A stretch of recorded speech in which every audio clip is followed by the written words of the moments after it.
Romanos capítulo 8, verso 17.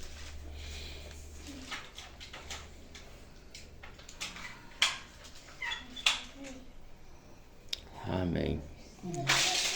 Se somos seus filhos, somos seus herdeiros.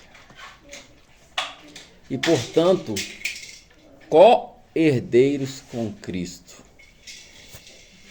O que é um co-herdeiro? Um co-herdeiro. O que é isso? São pessoas que fazem parte de uma mesma herança, que recebem uma herança juntos. Por exemplo, a Bia e a Lois são co-herdeiras de toda a fortuna que eu vou deixar para elas. Amém, Jesus. Amém? Amém. Tá rindo de alegria, né? De alegria. Esse aqui também é co-herdeiro também, juntamente. Também tem. A gente conhece o vô dele. Junto com Pedro Augusto. Então, se somos filhos, coisa linda, minha dia do céu. Se somos filhos, também somos herdeiros. Então, temos uma herança de filhos, mas aí Paulo enfatiza com ainda mais precisão. Somos co-herdeiros com Cristo. Você consegue imaginar a imensidão de co-herdeiros com Cristo? Ter direito à mesma herança juntamente com Cristo. Amém? Co-herdeiros com Cristo. Aí ele fala, se de fato participamos do seu sofrimento, participaremos também da sua glória. Aí ele entra no verso 18 dizendo, considero que nosso sofrimento de agora não é nada comparado com a glória que nos revelará mais tarde. Amém? Aí ele fala algo top aqui no verso 19. Pois toda a criação aguarda com grande expectativa o dia em que os filhos de Deus serão revelados. Amém? Toda a criação está aguardando com grande expectativa, esperando o dia que os filhos de Deus serão revelados. Aí, verso 20. Toda a criação, não por vontade própria, foi submetida por Deus à existência fútil, na esperança de que, com os filhos de Deus, a criação seja gloriosamente liberta da decadência que a escraviza. Amém? Amém. O que aconteceu? Por que toda a criação ficou sujeita a uma situação fútil? Não por escolha própria, mas acabou ficando sujeita. Porque quando Adão peca e vem a queda, Deus vira para ele e fala assim, maldita é a terra por causa de ti. Então, toda a criação hoje ela está submetida a uma situação de decadência, uma situação lastimável, por causa de uma situação do pecado da humanidade, da queda da humanidade. Mas essa mesma criação, ela aguarda com grande expectativa a manifestação dos filhos de Deus.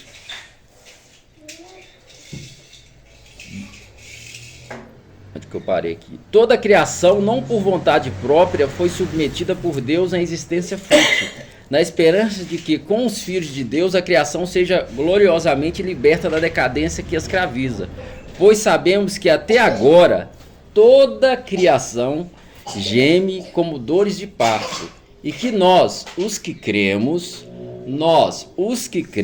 também gememos, embora tenhamos o Espírito em nós, como antecipação da glória futura, pois aguardamos ansiosos pelo dia em que desfrutaremos nossos direitos de adoção, incluindo a redenção do nosso corpo.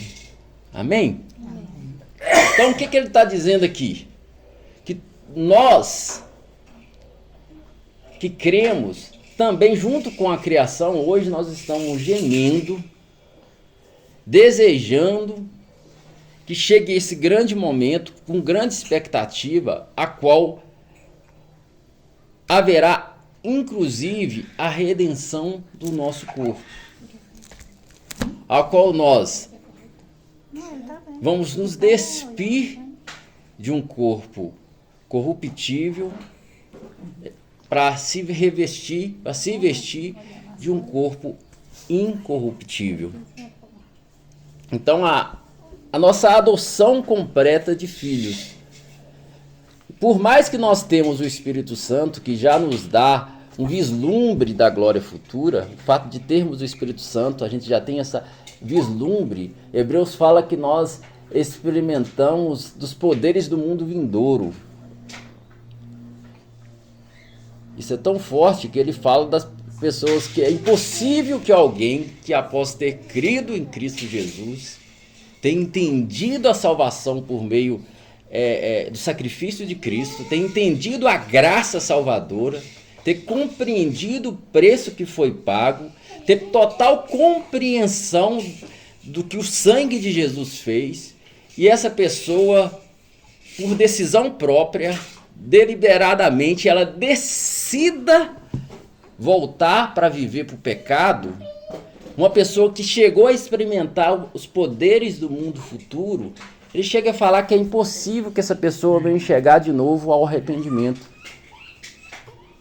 Porque ela experimentou com total clareza, entendeu com total clareza, por isso que a graça ela é poderosa, com total clareza, experimentou os poderes do mundo vindouro.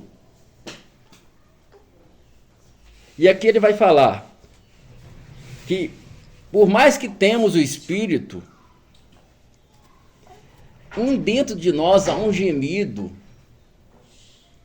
para a manifestação da redenção do nosso corpo, juntamente com toda a natureza. Amém?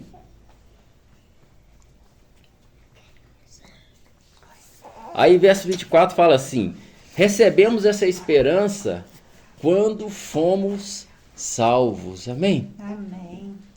É muito importante isso aqui. Por quê? Porque é muito claro na Bíblia sobre a salvação. E ainda há essa discussão de eu estar lutando pela minha salvação. E essa questão aqui é bem clara ao dizer que recebemos essa esperança quando fomos salvos. Amém? Recebemos essa esperança quando fomos salvos. Não é vamos receber essa esperança quando iremos ser salvos, mas recebemos essa esperança quando fomos salvos. E é por isso que há esse arder de expectativa dentro de nós, essa espera do quem nasceu verdadeiramente de novo, quem recebeu, como Paulo está aqui enfatizando. A gente vem desde o capítulo 7, ele enfatizando que agora já não há condenação para aqueles que estão em Cristo Jesus, que o Espírito de Deus testifica com o nosso espírito que somos filhos de Deus. E aí ele vai falando que toda criação está gemendo, com grande expectativa, esperando a manifestação dos filhos de Deus. E nós também, por mais que temos o Espírito Santo, temos essa convicção dentro de nós, mas nós estamos aguardando a nossa adoção completa de filhos, onde vamos ter a redenção do nosso corpo. Por quê? Porque Romanos capítulo 7, ele fica falando, o bem que eu quero fazer, eu não faço. E o mal que eu não quero, isso faço. E ele começa lá com essa briga dentro dele, que essa briga ainda de pertencer, está ainda em um corpo corruptível, ansiando por vestir um corpo incorruptível. E ele entra no capítulo 8, deixando bem claro que já não há condenação para nós, mas mostrando que agora os que estão em Cristo Jesus, ele não tende mais para as coisas desse mundo, ele não tende mais para a escravidão, para ser escravo da natureza humana. E agora ele vem deixando bem clara a nossa esperança. deixando bem claro que o sofrimento do tempo presente não se pode comparar o peso de glória eterno. O mais interessante é que é o eterno peso de glória que nos há de ser revelado. Aí ele conclui dizendo: nós estamos aguardando e gemendo junto com toda a criação, aguardando a redenção do nosso corpo. E aí ele fala: recebemos essa esperança quando fomos salvos. E querido, quando não há essa esperança, ou quando não há mais o ensino dessa esperança, tudo fica vão. Porque se a gente não tiver essa convicção do que nós estamos aguardando e do que nos espera, a gente não consegue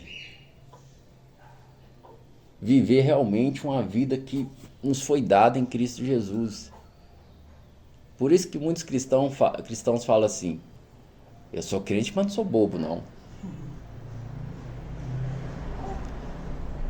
Ele não entendeu quem ele é.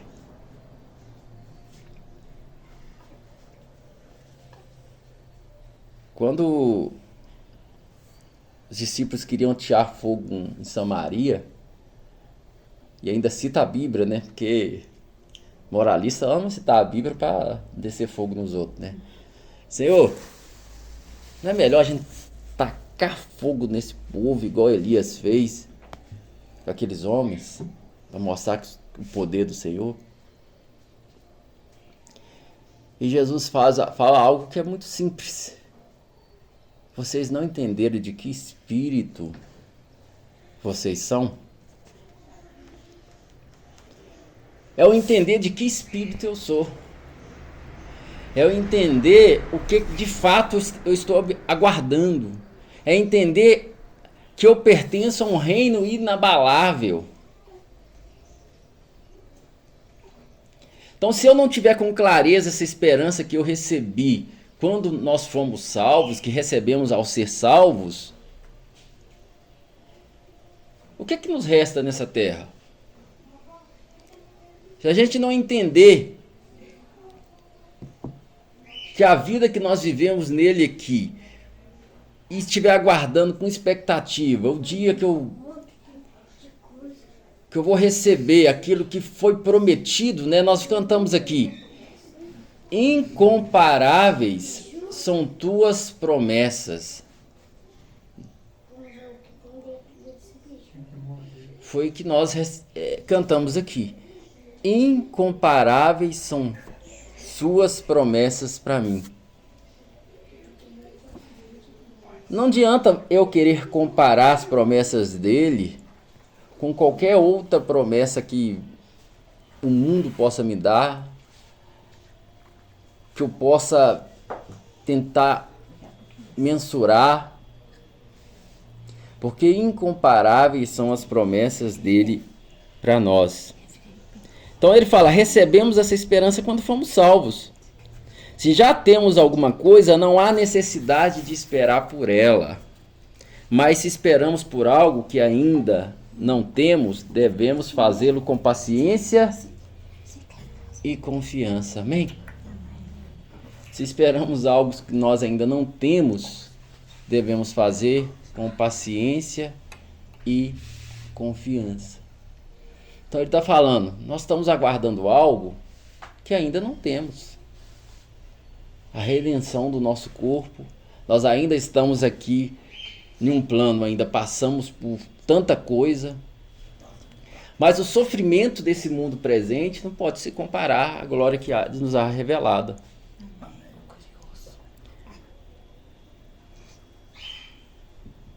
Aí ele vai dizer que com paciência nós esperamos e com confiança. Paciência e confiança. Aí ele diz: e o Espírito nos ajuda em nossa fraqueza, pois não sabemos orar segundo a vontade de Deus, mas o próprio Espírito intercede por nós com gemidos que não podem ser expressos em palavras. E o Pai conhece cada coração e sabe quais são as intenções do Espírito. Pois o Espírito intercede por nós, o povo santo, segundo a vontade de Deus. Isso aqui também é outra coisa importante. Porque a gente compreende essa questão que o Espírito Santo ele intercede por nós, amém? Mas todo versículo sem contexto, como se diz, vira pretexto e é mal compreendido. E se eu não compreender o contexto, eu vou achar, o Espírito Santo intercede por nós. Maravilha, né? A gente até canta, e é uma música muito bonita que eu canto também, né? Espírito Santo intercede por mim. Beleza, o Espírito Santo intercede por nós. Você não está vendo não, Espírito Santo? Você não está intercedendo por mim não? Parece que está só lá assim, aí o Espírito Santo intercede por nós. Ponto final.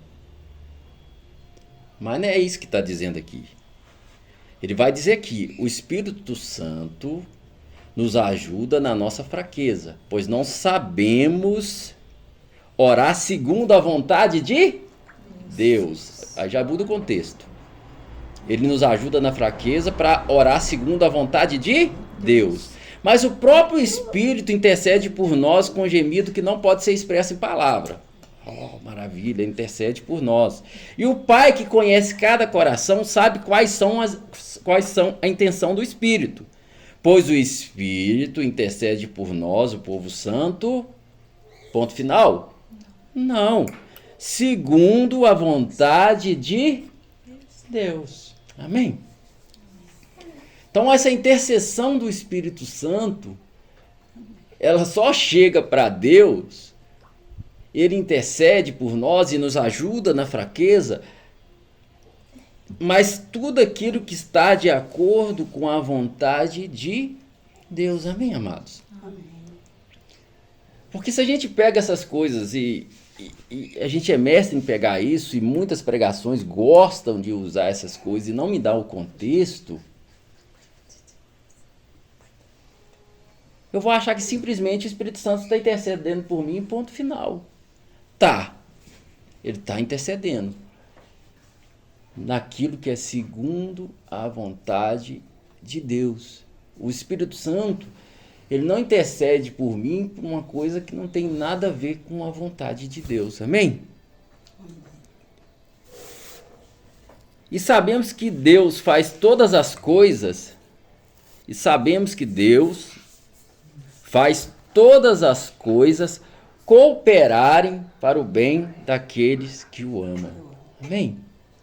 Deus faz todas as coisas cooperarem para o bem daqueles que o amam.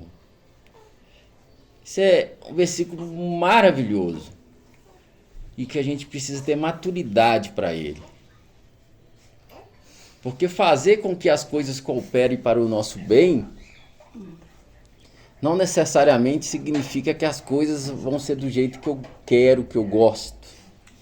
Nem tudo que coopera para o meu bem,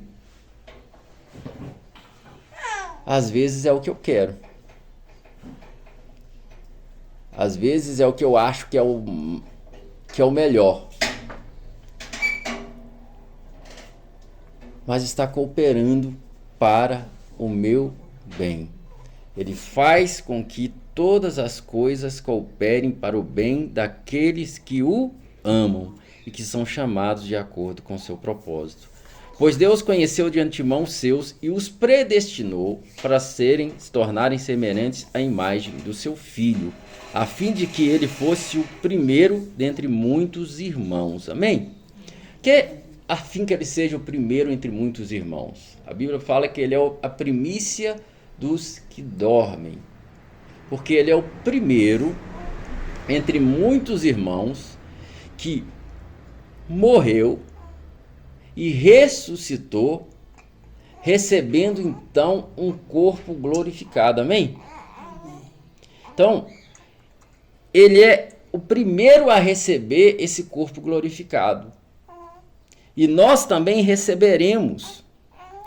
Aí fala assim, a fim de que ele fosse o primeiro entre muitos irmãos. Se ele é o primeiro, não é o único, amém? Ele é o primeiro entre muitos irmãos.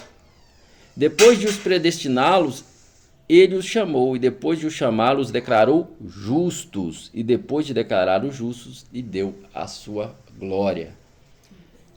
Os predestinou, os chamou e os declararam justo. Predestinação aqui não é esse aqui vai para o céu, esse aqui vai para o inferno. Não é nada disso. A predestinou em Cristo Jesus. Amém, amados?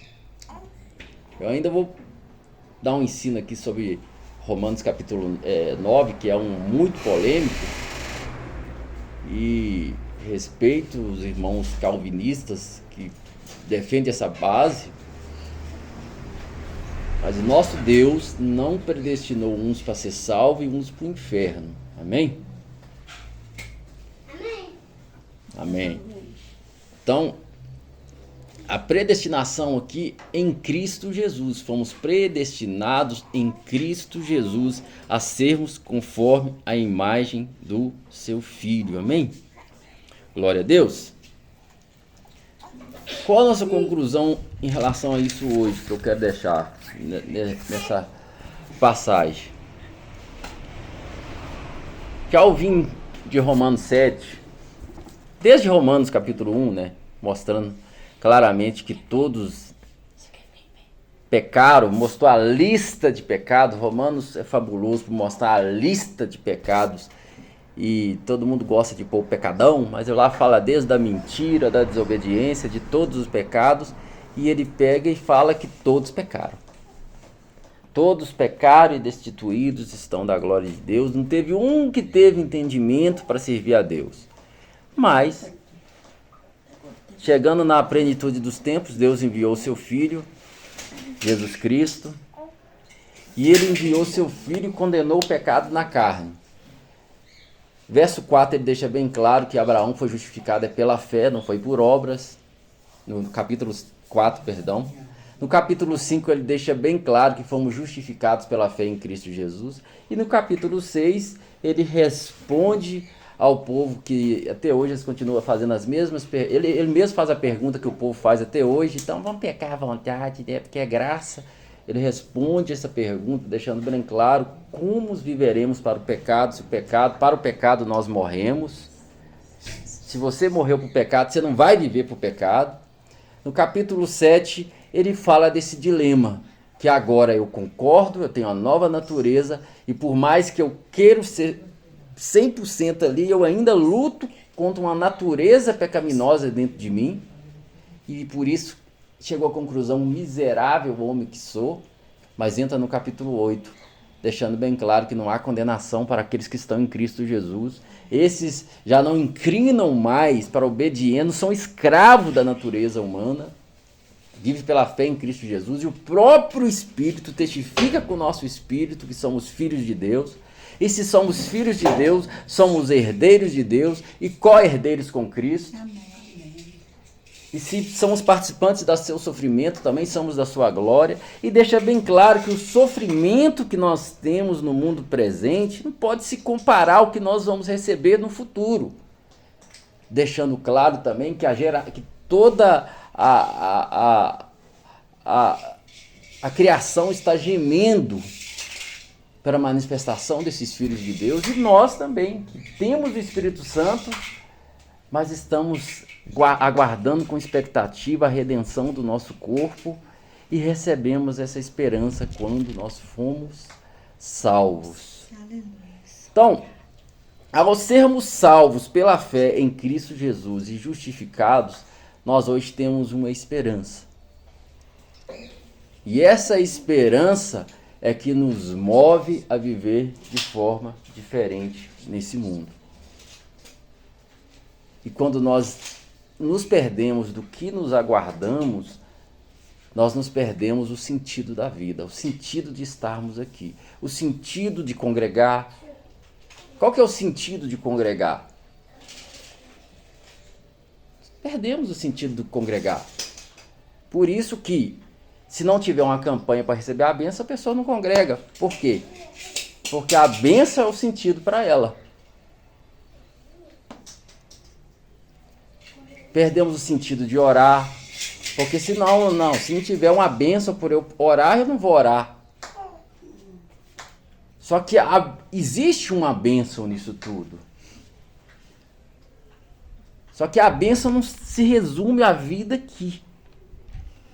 A bênção se resume a uma esperança de vida, ao qual nós estamos aguardando com grande expectativa, um estilo de vida, a qual nós vivemos agora para Ele.